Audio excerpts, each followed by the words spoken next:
TikTok is an absolutely massive platform for how-to educational content.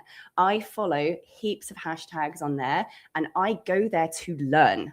I go there to find tutorial videos. I go there to find educational content, and I search for that content. In the search bar, I'm using social media platforms to find certain content and information. So this is a big shift we need to be aware of that's happening, and people need to be able to search and find you. Now, the other part is the AI. AI, as any of you have been following me for more than 5 minutes, now is a source of traffic. AI is now an actual referral of traffic. If you go to your Google Analytics account, any of you who are using it, if you haven't got a Google Analytics account, get one, it's free. This now shows you in Google Analytics where all of your traffic is coming from, has done for decades. Is it coming from organic content? Is it coming from Facebook? Is your traffic coming from Instagram? Is your traffic coming from some referral site? Now there's a new referral line in there called AI referred traffic.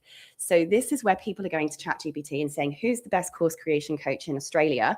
And it will answer with Sarah Cordner, of course. It better. And it drops a link to Sarah Cordner's website from ChatGPT.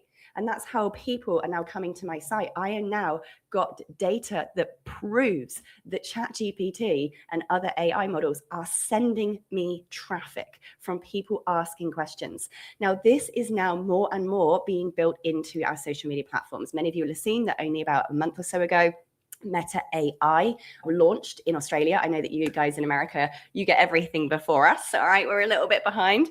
But Meta AI is going to continue to evolve over the coming year, whereby these AI referrals will continue to remain from social media where people are asking questions, and Meta AI will be doing that referring.